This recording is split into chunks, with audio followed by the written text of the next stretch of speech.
So I think subsequent to that, I went to New Zealand, and then I came back, and then Balaram, sort of, took me under his wing in Melbourne. So at that time, I really had this intense desire to try to distribute private sets of books, and I would go door to door on the weekend, and and I was totally unprepared. I didn't have what you call point of sale, point of contact sales,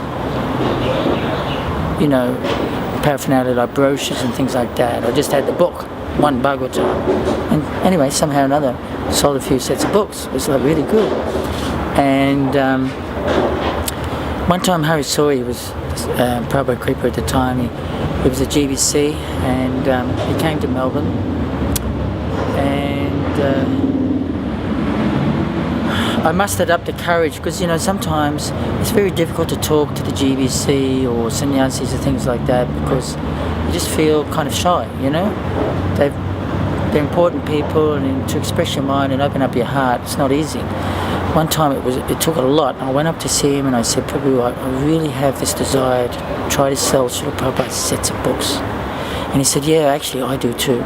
He said, actually, really that's the service I really like to do. He used to be in the library party, and they used to sell sets of books to libraries and professors, right?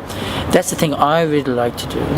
But Srila Prabhupada gave me this service, so I do this, So then he decided to form a party. So he sent out a request to all the temples to send their best Sankirtan man to come to Sydney and be trained up to sell Prabhupada's sets of books, right?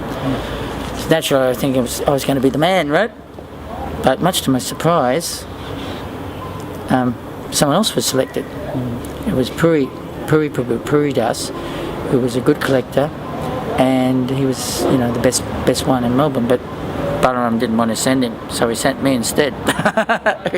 Probably because he was too good a collector, right? So anyway, that was good. So I went to Sydney, and then Dusta Mohan was there. I know Dusta Mohan, I've just met him again today.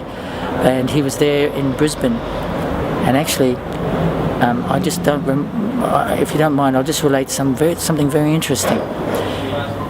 When I left Sydney, just after Prabhupada arrived in 1973, I went back to my mother's house, and then I was still going to Queensland Institute of Technology. And then I guess I moved into the temple, but I still had this kind of attachment of an education. I was thinking, yeah, that's something worthwhile. Why waste it? I could use it maybe in Krishna service, right? But then I was thinking, geology? Yuck. What happens when I get my degree? What am I going to do then? Become, what? Is that going to be enjoyable? So, gradually I was mulling this over in my mind, but one particular day we went on a field trip, a geological field trip up to Noosa, I think it was. And I got up in the morning, believe me, totally in the body concept of life, health and all that kind of thing. I wanted to go for a jog in the morning, so I was kind of, incorporating the japa with the jogging, And I got up relatively early, and, and I went to take a shower in the shower block, and I heard Govindam Adi Purusham Tamaham Bhajami. And it sounded like it came from the other side of the toilet block, which was the women's side, so I wasn't going to, make any further investigations. But it was, that was kind of wonderful. Here I am, sort of like thinking about, maybe I was still living in I was going to cure it. Anyway, whatever, but that's part of that early kind of part of my heart, sort of connection in Christian consciousness.